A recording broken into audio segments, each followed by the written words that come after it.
జగన్మోహన్ రెడ్డి పాపాల వల్లే రాష్ట్రానికి ఈ దుస్థితి. రాష్ట్ర ముఖ్యమంత్రి చంద్రబాబు సంచలన వ్యాఖ్యలు.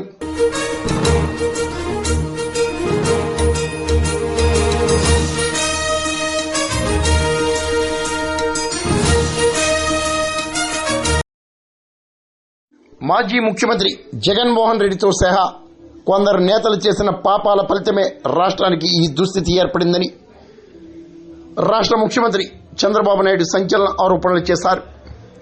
కాకినాడ జిల్లా పెద్దాపురం నియోజకవర్గం, జగ్గంపేట నియోజకవర్గంలోని ఏలేరు వరద ప్రభావిత ప్రాంతాలను పరిశీలించిన సందర్భంగా ముఖ్యమంత్రి చంద్రబాబు మాట్లాడారు.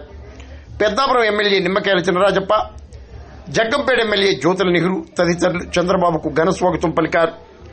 అడుగడుగున ప్రజలు నీరాజనం పట్టారు. 2 సీట్లు గెలిచారు. నువ్వు మాకొద్దని చీకొట్టే పరిస్థితికి వచ్చారు.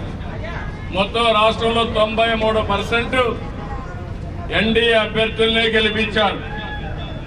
అదే సమయంలో ఎన్డీఏ అభ్యర్థులు గెలిపించడమే కాకుండా ఎక్కడికక్కడ ఈరోజు రాష్ట్రం మొత్తం ఏకపక్షంగా నిర్ణయం చేశారు.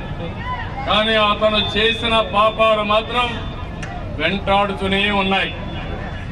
ఈరోజు మీరు చూడండి, ఏలేరులో ఆ రోజు నేను శాంక్షన్ చేసిన పనులన్నీ పూర్తయి ఉంటే ఈరోజు మనకి ఇబ్బంది వచ్చేది కాదు.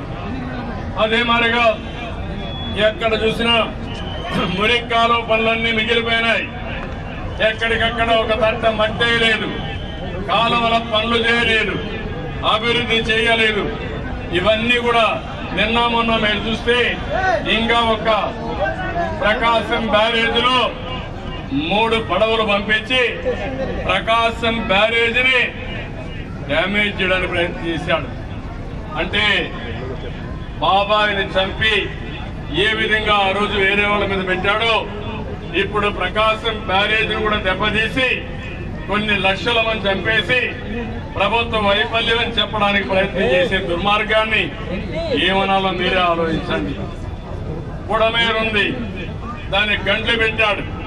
మేము వచ్చింది 80 రోజులు, ఇప్పటికి 80-90 రోజులే అవుతుంది.